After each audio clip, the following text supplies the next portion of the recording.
says that T'Pol's from the Children of Echoes. But how do we track him down? Just ask around until we find him?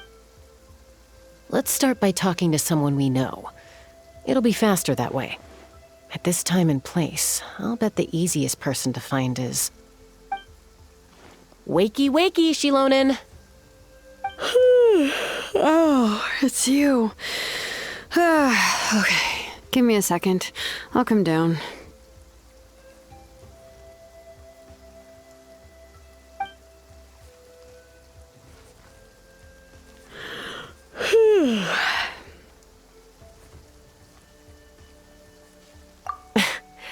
I climb trees to fly further and see farther.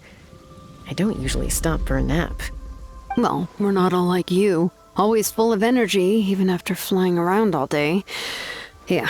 So, you've come all this way and interrupted my precious nap time. Might I inquire as to, why? I'm sorry, Tlalocan, but it couldn't wait.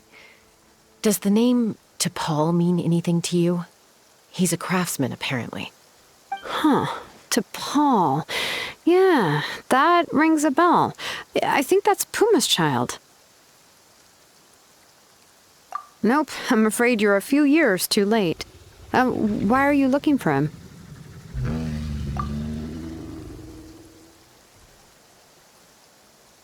Huh, phlogiston wings. Wow, okay. The kid actually pulled it off. Well, looks like no more rest for me today. Pulled it off? You mean he's tried making something like this before? Yeah, he started trying to build a flying machine right after he got back from the Flower Feather clan. So right after he went wingless, then. Was this flying machine anything like the gun you made me? You mean your gun that's harder to tame than the proudest Kukasaur? No, he wanted to build something that allows anyone to fly freely, even if they're not naturally gifted. But he never got very far back then, though. Blew up his workshop a few times and barely made it out alive. I never really kept up with him after that.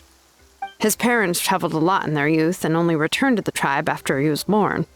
But they settled in a remote area and don't interact with other people much. Which means most people in the tribe don't know them very well. Your best bet is to chat to his direct family. I'll go get Puma. Wait for me in front of the workshop. I won't be long.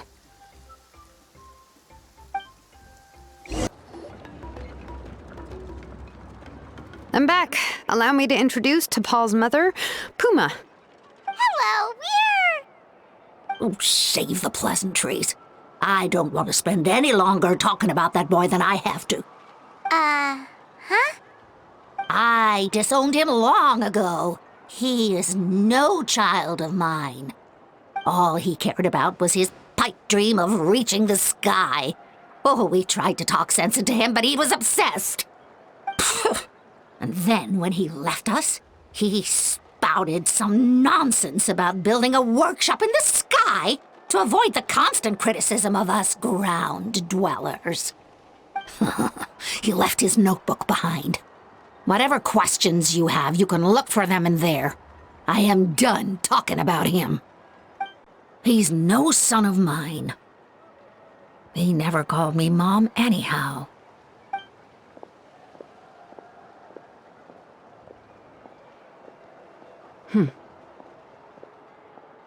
Wow, they've really fallen out. I'm not sure wasn't expecting that. Her husband, T'Pol's father, he passed away recently, and T'Pol didn't even bother to show his face at the funeral. If you ask me, that was probably the final straw for Puma. I'll go keep her company. If there's anything else you need, just come and find me. Thank you. Okay, so this notebook is the only lead we got now, right? What's in there?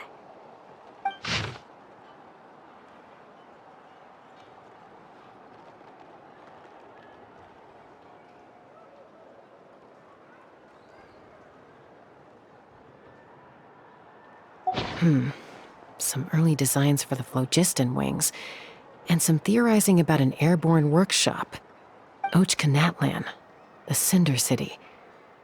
Looks like that's where he got his technological inspiration from. So, was he serious about the workshop in the sky? But that's such a big project for one person. Do we think he actually pulled it off? Oh, yes. The one from the trial arena that was super high up. That balloon has been there for a while, and everyone's been wondering how it got up there, but what if that's the wrong question? What if it started off even higher up, above the clouds and out of view, and it only descended to its current height due to some kind of malfunction?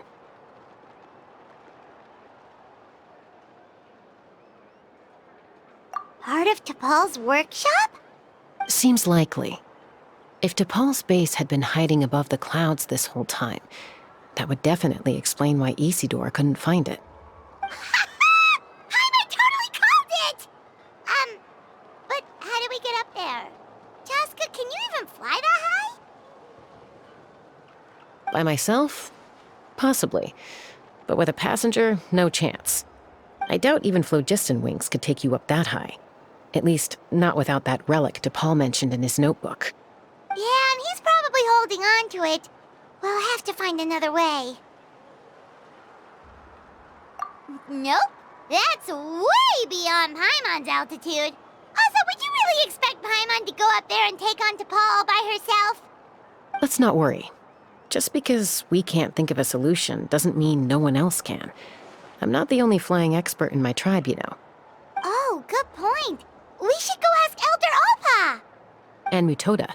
He was quite the flying ace back in the day, too. Let's head back and see what they suggest.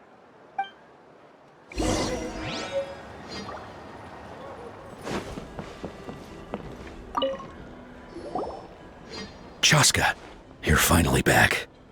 Things are getting really tense in the tribe. Have you made any headway with your investigation?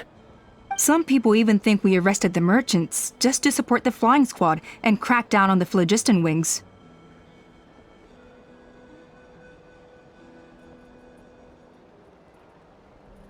We found some promising leads, but there's a major obstacle standing between us and the irrefutable evidence we need. A relic from the Cinder City? So Ochcon's still managing to sow discord, even after all these years. An airborne workshop and a hot air balloon above the trial arena. And that's where you're trying to get to now? Neither phlogiston wings nor a Kukusaur can take you that high up. Do you really think that's where T'Pol is hiding? You know what? There might just be a way. Really? Do you still remember those spouts in the arena? When they were all blocked, the gaseous phlogiston was trapped and unable to flow. But now, it's flowing freely. If we were to block them up again... You mean all of them except the one at the very top of the arena? To build up the pressure there? Precisely. With all the gaseous phlogiston flowing through one spout, it would create a high-pressure wind current. And then we just ride it up into the sky!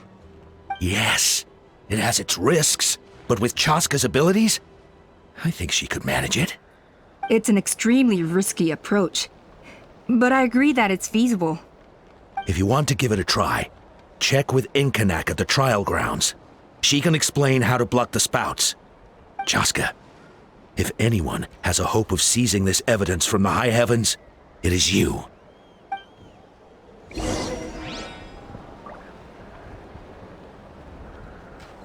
We'll do our best to manage the conflict within the tribe while you're gone. Hopefully, it'll buy you some time. Chief, we should put a defense plan in place, just in case.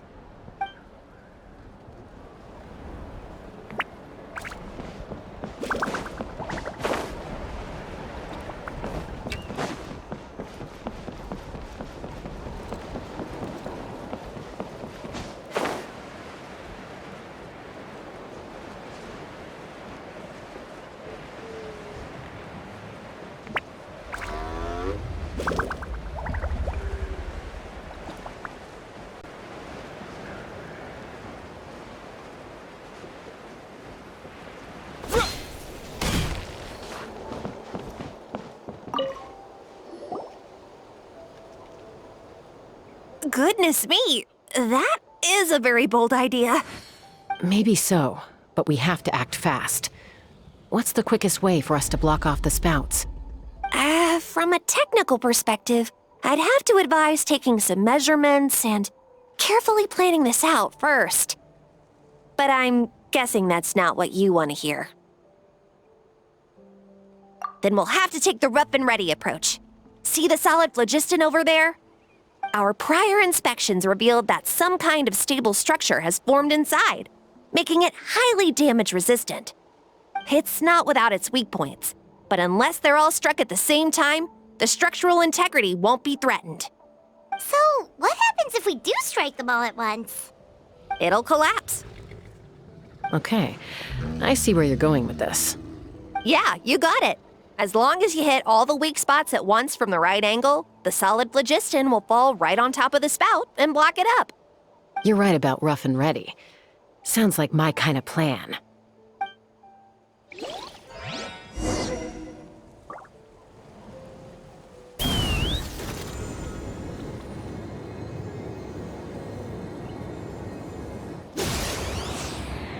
Locked on! Look! There's a chunk of solid phlogiston right over that spout!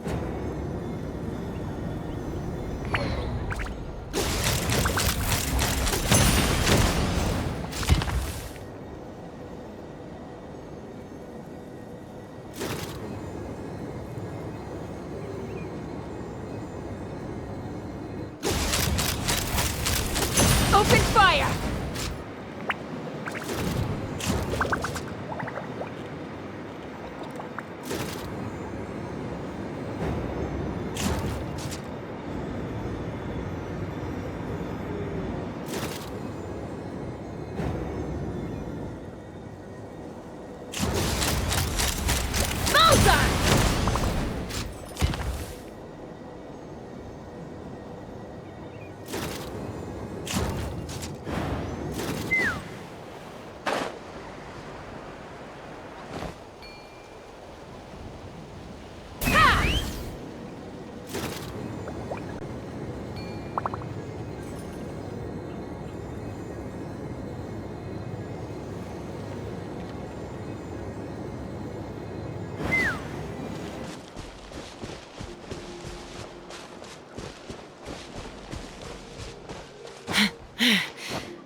Let's fly!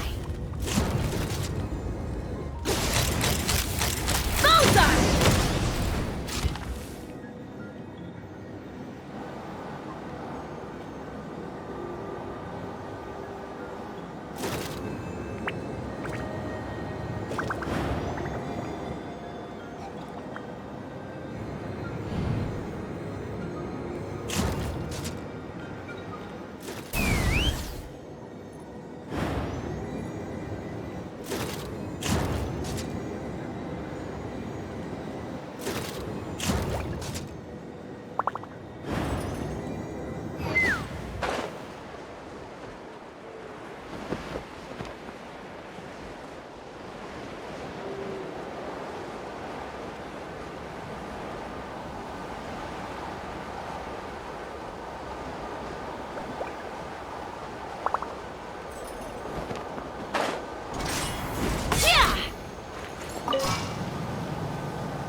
I'm falling.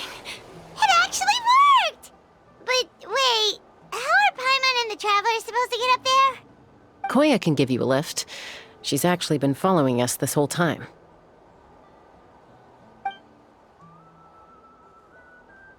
Wow, Paimon didn't notice at all. Well, probably because she didn't want to get too close to humans. Or maybe just me. But right now, we need her power.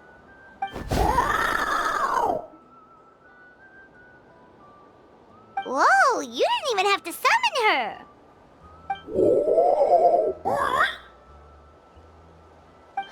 Yes, up there. That's probably where Chime is. All right, let's go have a little talk with this T'Pol.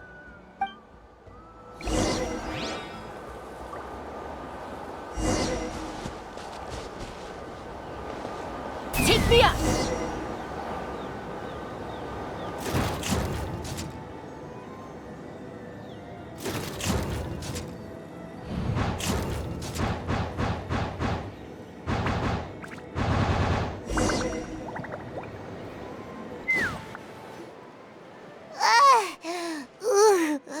Haven't ever flown that fast before. She feels so ready to throw up. Aha. Just as I thought. It might look like a regular hot air balloon from the outside, but up close, it's clearly been heavily remodeled. And sure enough, it only descended below the cloud line because the custom-built machinery malfunctioned. I should be able to figure it out with T'Pol's notebook. Thankfully, I know a little DIY from fixing up my guns when they're having issues. That should just about do it. Now all it needs is a nice hard kick. Maybe that works on your guns, but, huh? We're really moving!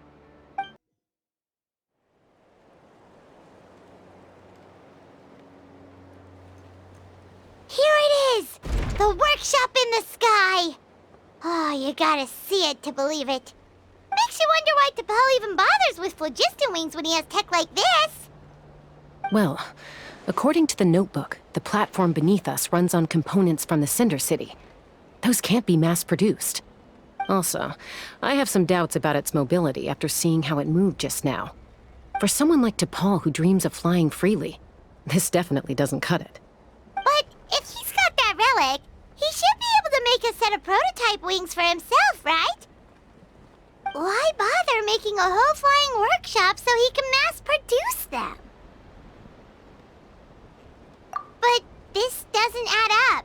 If he's already achieved the power of flight, then he must have bigger dreams we don't know about. But what? With any luck, we'll find the answers in his workshop.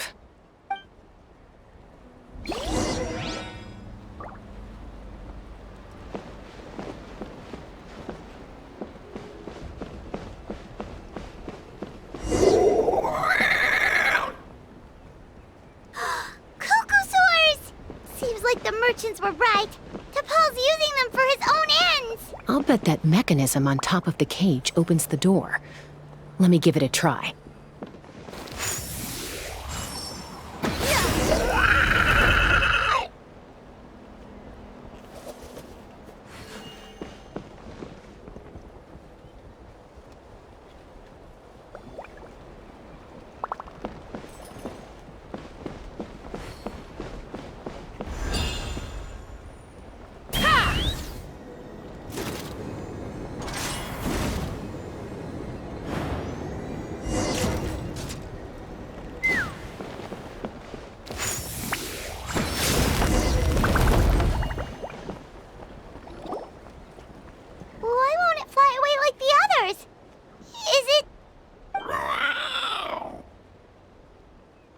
She's still breathing, but barely.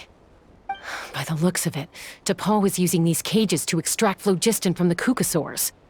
Once a Kukasaur is drained of phlogiston, it becomes too weak to move.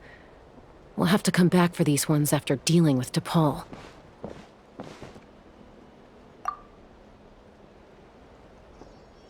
Let me see. Looks like a record of his phlogiston research. Log number 330. With the support of...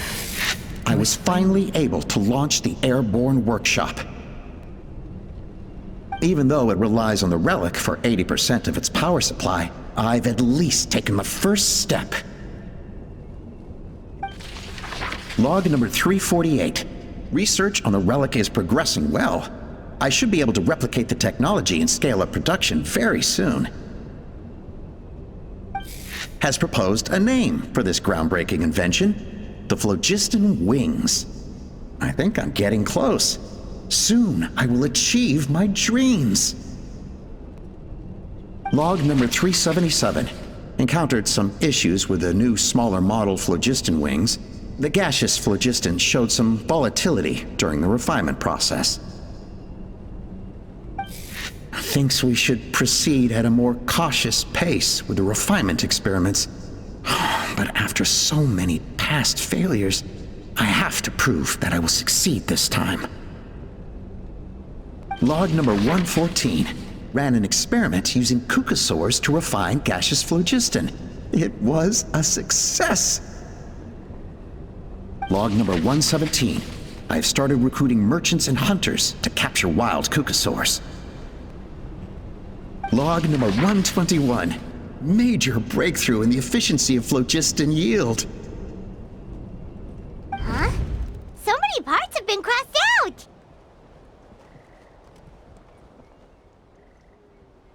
Yeah, probably the contact he alluded to in his other notebook. Guess he has a benefactor. Did anyone else notice how the numbering system in this notebook suddenly changed halfway through? We haven't got time for textual analysis, I'm afraid. Grab the notebook and let's press on.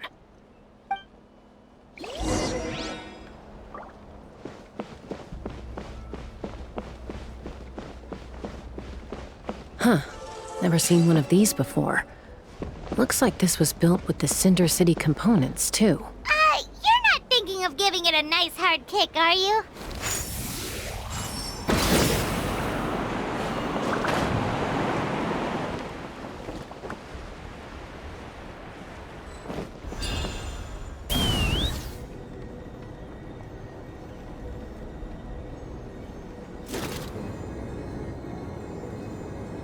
Whoa! What's that mechanism doing? It's asking for a nice hard kick where it hurts.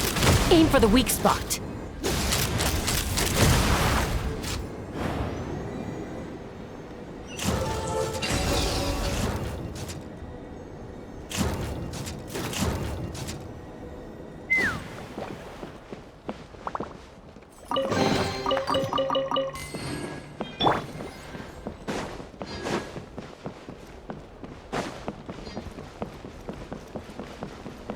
What are they doing here? It's T'Pol's henchman. He must have brought them here using the relic and his prototype wings. Watch out!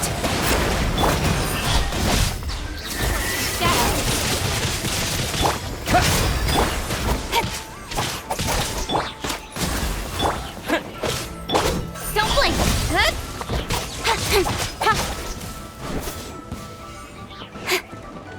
Water jet! Incoming! Hey! Nowhere to hide. Access denied. All hail. Go! Yeah.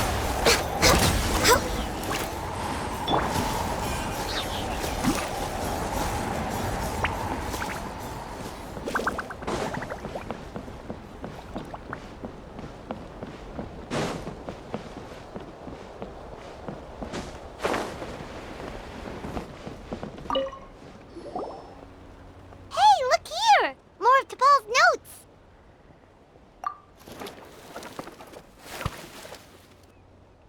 Log number 403. Introduced me to some new comrades who fully support my ideas.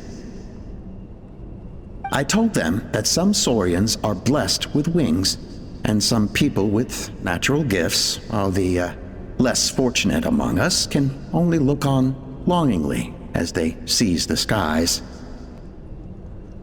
But I also told them that progress can erase individual differences. Think of the tools humanity has made to fight back against wild beasts. The law we have put in place to even the playing field between the strong and the weak. I promised them that our research will be the new frontier of human progress. With our phlogiston wings, the power of flight will no longer be for a select few to enjoy. Imagine a world where the skies are for all to share. I only hope that when we finally achieve this goal, we'll be proud of me. Imagine a world where the skies are for all to share. Yes, what a wonderful world that would be. If only it were possible. we could respond faster. And so many tragedies could be prevented. But DePaul, what about the Saurians you're draining dry of phlogiston? You're not sharing the sky, you're stealing it! Bad move. I won't let you get away with it.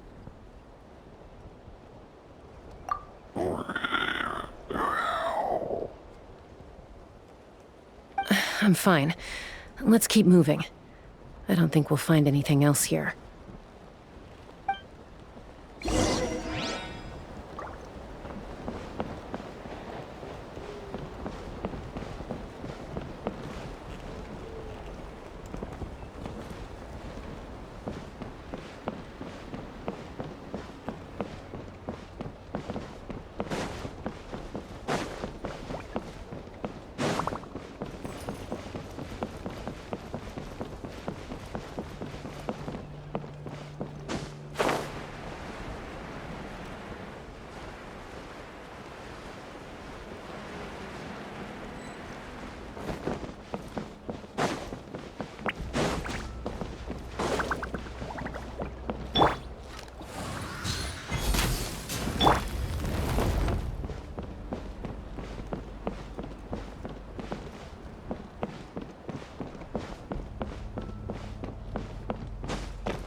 Take me up!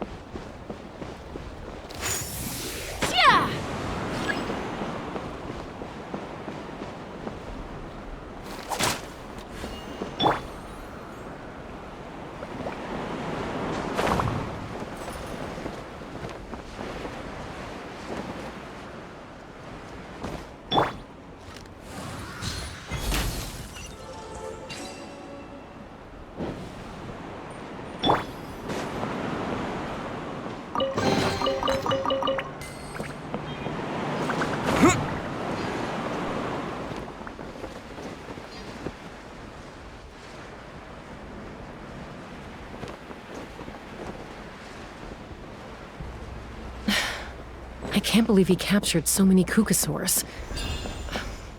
But right now, we have to focus on solving this problem at the source.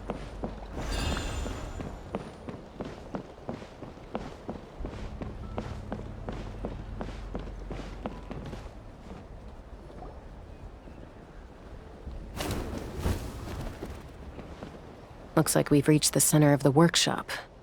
And still no sign of Koya's baby.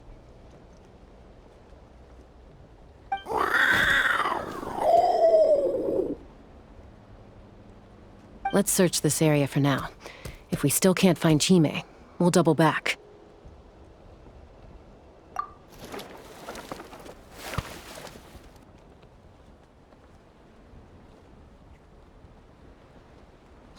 Chasca, Traveler, come quick! What is it? Did you find Chime? Not yet, but look! It's another one of T'Pol's notebooks! All right.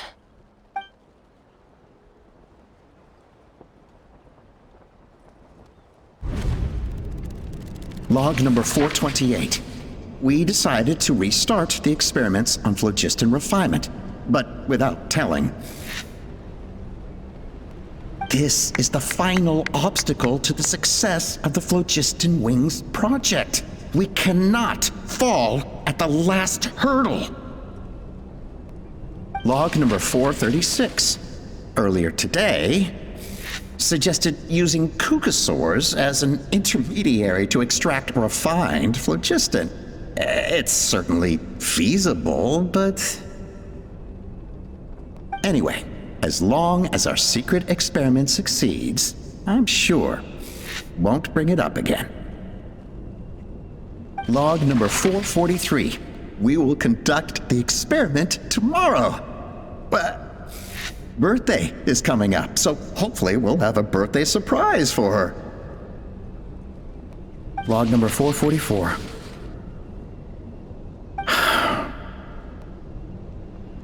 Huh? Why is this log empty? I guess whoever wrote down the log number was prevented from recording the results.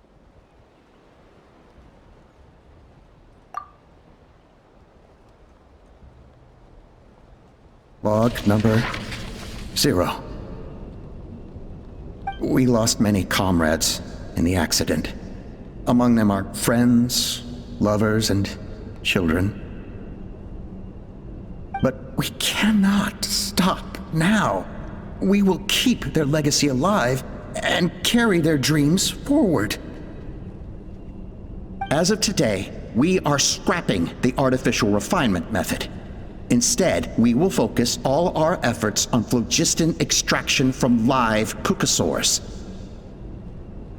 They are arrogant beasts whose existence in the wild serves no one but themselves. Their true worth lies in their sacrifice for the sake of human progress. To facilitate our operations, we will gradually move the airborne workshop closer to the Flower Feather clan, even as we continue to expand it. All this we do to create a world where the skies are for all of humanity to share. All this we do to make T'Pol's dream a reality. Given the way this is written, not to mention the fact that the numbering has started over from 0, it kinda sounds like this is someone new. Does that mean that T'Pol's already...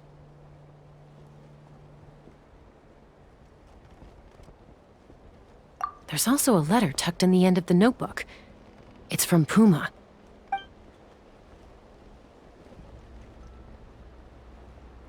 T'Pol, I don't know where you are right now, so I don't know how to reach you. My best bet is to send this letter to the Flower Feather clan. Your father is gravely ill. Oh, I know we've had our differences in the past, but he is still your father. Won't you come and visit him? Please. I know you never liked him and cared even less for me. All you ever yearned for is the sky. And your birth mother. But we'll still be waiting here for you if you do come back. This may be the last chance you'll get to see your father. So Puma's not T'Pol's real mom? Huh. Well, she did say he never called her mom, but I'm gonna assume she was just venting. We know that T'Pol's father passed away quite recently, and this letter looks recent.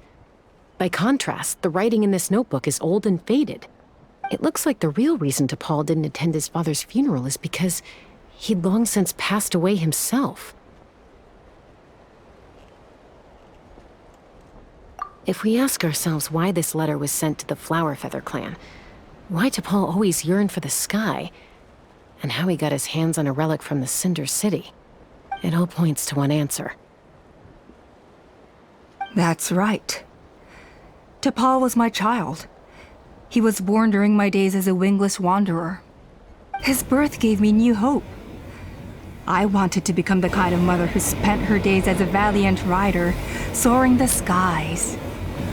Not an aimless, wingless nobody. But his father wanted to settle down, to give his child a safe, sheltered life in his tribe. We fought about it constantly, until the love we once had for each other was gone. He started a new family. with another traveler who was also looking to return home. And I went back to the Flower Feather clan. Alone. Opa? I had no idea that despite being raised among the children of echoes, my child still harbored dreams of the skies. Can you imagine, Chasca? The joy and surprise I felt when he showed up at my door, asking to join the flying trials. Or how proud I was when he said he wanted to prove his own worth, rather than relying on my position as elder. And then the anguish that overcame me when he was rejected by the Cucusaurs and became wingless, just as I had after my injury. You've got a lot of nerve showing your face here. Don't take this the wrong way, Chasca. I'm not here for a fight. I just want to talk. Isn't that your preferred way to resolve things? I trust you've learned of T'Pol's wish on your way here. A world where the skies are for all of humanity to share. If only his dream can be realized, no one will ever have to lose their wings again. Our aerial prowess will be greater than ever before. War will never again come at such a great cost. The loss of Koichi is a tragedy that need never be repeated. So tell me, Chasca, do you really wish to see the phlogiston wings forever grounded and gathering dust? Nothing you've said excuses all the conflict you've caused. You mean the argument back at the tribe? It was a necessary measure. Sometimes this is the only way to accelerate the pace of progress.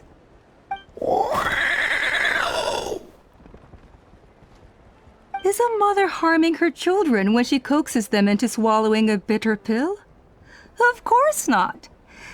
It is a brief moment of suffering for the greater good, and the child would come to understand this in due course. The phlogiston wings are that bitter pill. We will never progress as a tribe if we cling to the scraps the Cucusaurs offer us. Once the people have embraced the phlogiston wings, they will never look back. Even if they learn how the refined phlogiston is sourced. They will convince themselves that the sacrifice of a few Cucusaurs is a small price to pay for our dominion over the skies. But this I had not anticipated. I barely had the chance to introduce the phlogiston wings to the tribe before you found this place. Your plan was hardly foolproof. Yet, it can still be salvaged. Chasca, traveler, you are the hope of humanity. I'm sure you have your doubts about my methods, but know that my love for humanity and for Natlan is genuine. You know me, Chasca. And you know that I've always treated everyone in the Flower Feather clan as my own children, as fellow humans. Surely you can understand my perspective.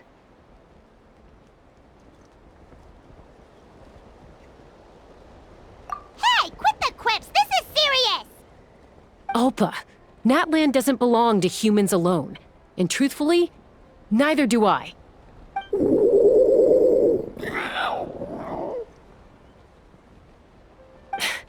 How many times has the Abyss invaded Natlan now? And yet despite how much stronger it is than us, Natlan still stands as a nation of humans and saurians. Peace imposed by force will crumble in a matter of days, because social bonds are what hold a civilization together. Weren't you the one that taught me that? And yet you would break the bond we share with our saurian companions to take more power for ourselves? That's as stupid as hacking your own arm off to use it as a club. They are wild beasts, driven purely by instinct. How could they possibly understand human social bonds? Ugh, how did someone like her ever become a writer?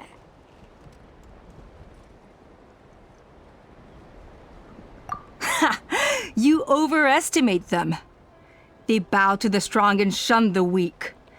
That's all there is to it. They never gave T'Pol a second glance when he was at his lowest, nor me when I returned injured from the Cinder City. It's all about survival of the fittest for them. Plain and simple.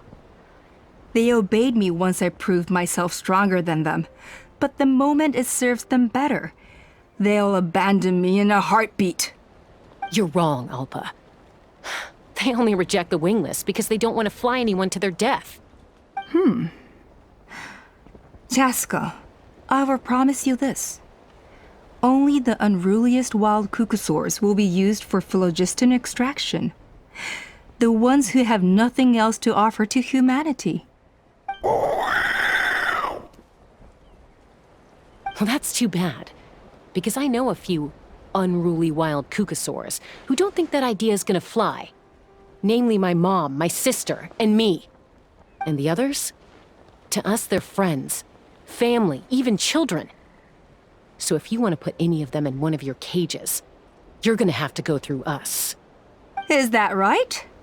I knew you might be difficult to convince. Maybe this will change your mind.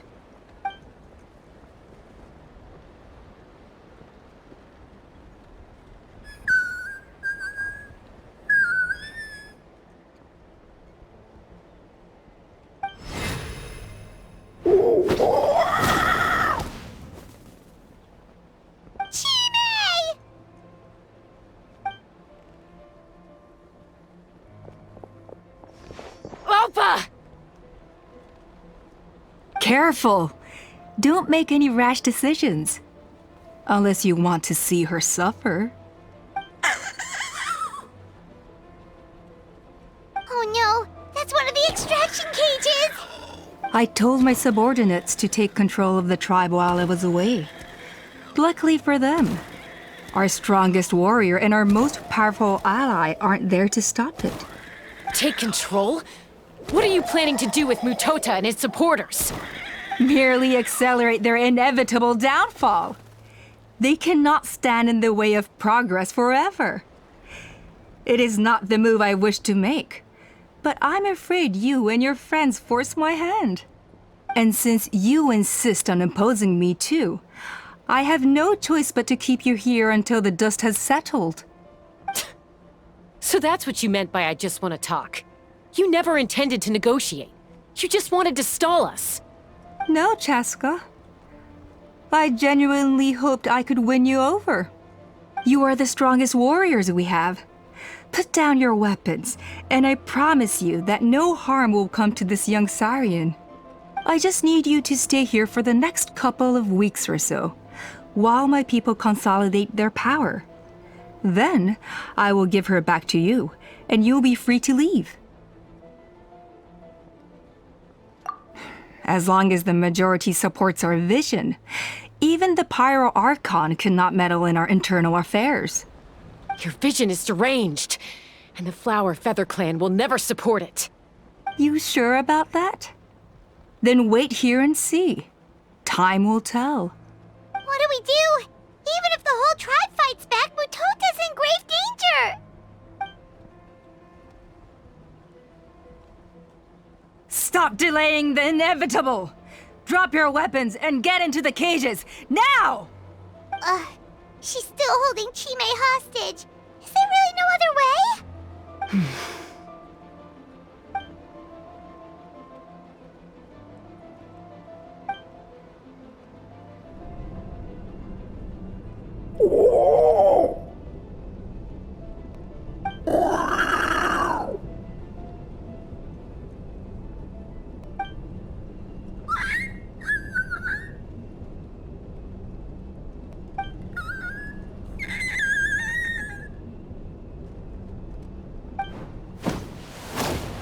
Koya? Huh? What are you yapping about? Stand down. Drop your weapons, now! This instant! Ah! Ah! No! The relic!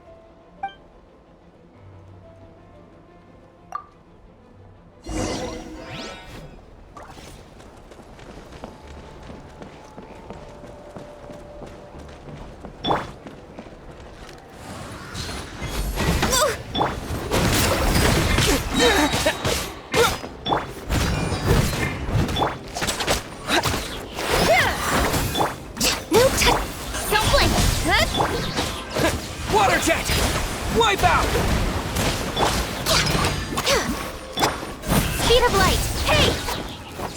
Cut to the chase! Give up, Alpa. We're negotiating my way Which now. will it be? And this ain't your strong suit. Shut up! Just shut up! No! Help! Anybody! Almost leave no stone born of ice. Aha! Hey! Something's up with this relic!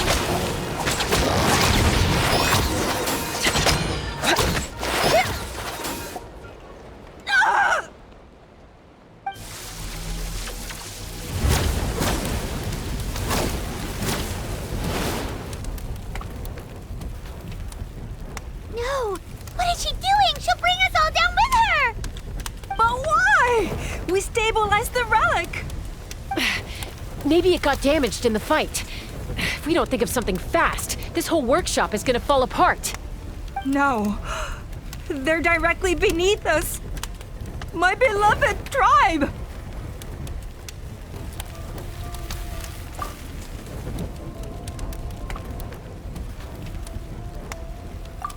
Okay,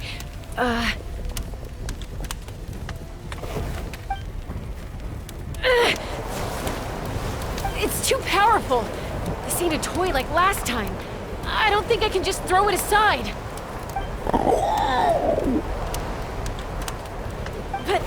But we need to get it far away before it explodes.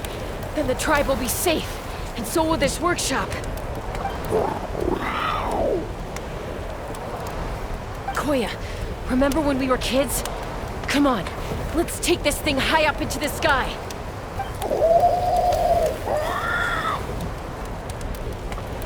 Don't worry, I know I can get rid of it before it explodes. We're talking some surface wounds at most. All I need is for you to catch me at the end, just like old times.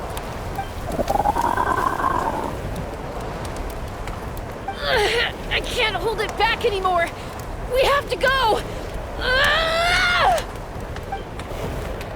Don't be insane! Alpa, what are you? You're a fool, Chasca! Why would you choose such a risky solution? We cannot entrust the safety of our tribe to this wild Saurian! I'm the fool. You really think you can stand a better chance than me? Sure, it may be asking too much for an ex-Wingless to escape the blast radius in time. But I can fly it a safe distance away, even if it's the last thing I do.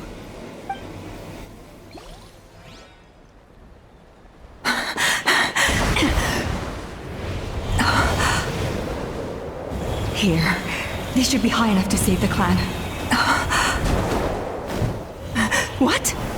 You don't get to die a hero today.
Koya, are you hurt?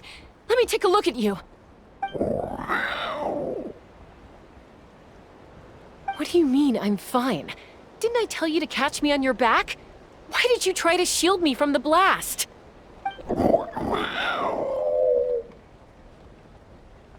Accident? Yeah, right. Seriously, you're as stubborn as ever. Chasca, Koya! How are things looking here?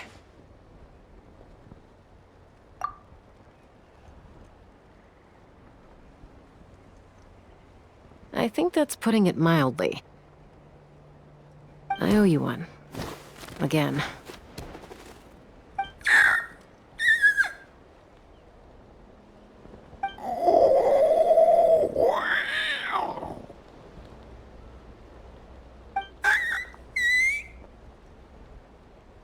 Oh, but be honest.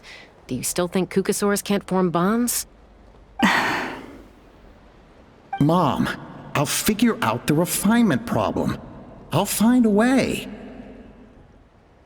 You don't need to worry about it. I just need some more time. That's all I ask. Please just trust me. Just this once.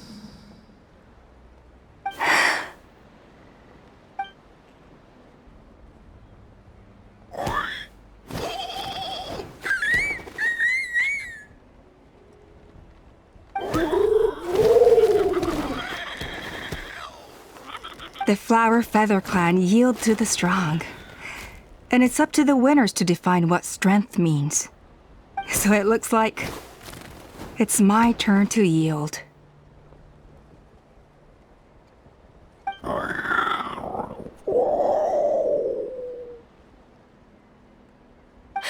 Koya!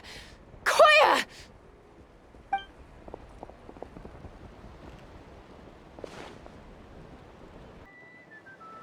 So, you're absolutely sure it's not because of the explosion?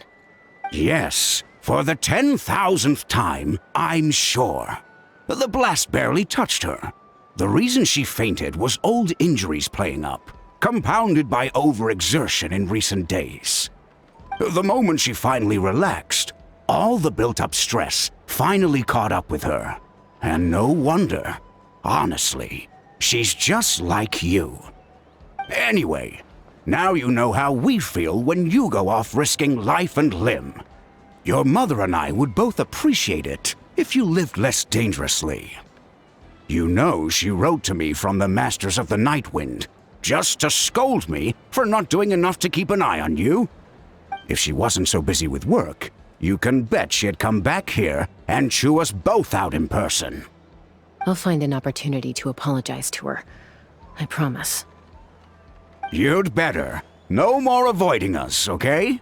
And don't get me started on all the checkups you've missed. Got it.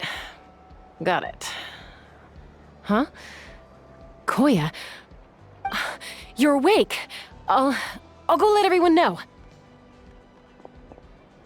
Hey, but we're not done talking.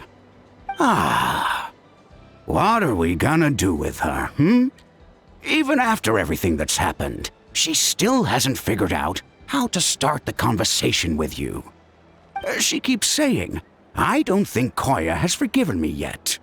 But if you ask me, she's the one who's scared to open up and have an honest conversation. For all her confidence, she's a very sensitive soul underneath. You'd think as a peacemaker, she of all people would know how to reconcile with her family after a falling out. She must have been a handful growing up. Thank you for being there for her. And of course, thank you for keeping her safe when you were up there in the sky. Koya, Uncle Cusco, we're here! Ha! I was just telling her that she's not to go chasing danger with Chasca ever again. Cusco, I understand how you must feel. But it's all thanks to Koya and Chasca's efforts that the airborne workshop didn't come crashing down on our heads. Oh, Paimon almost forgot to ask. They didn't hurt you while we were gone, did they? Thankfully, when her co-conspirators tried to arrest me, I was out coaching Koya and Junan.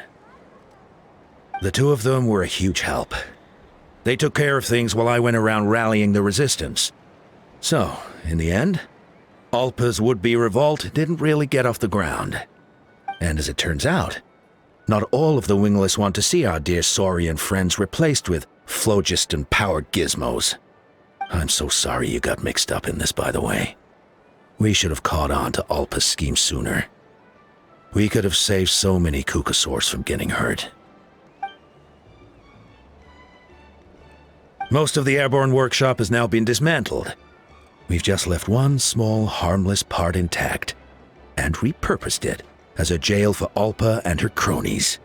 Let's see how they like being locked up in a sky prison.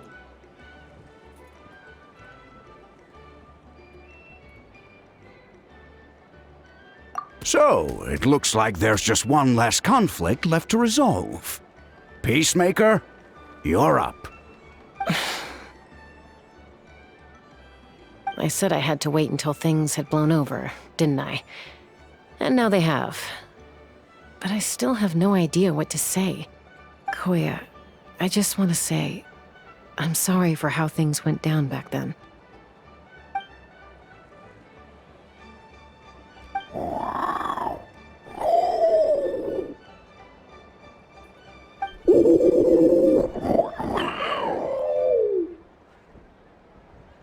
Huh? Does this mean you're not mad at me anymore?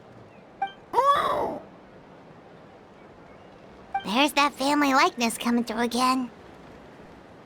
But that day, when we ran into each other.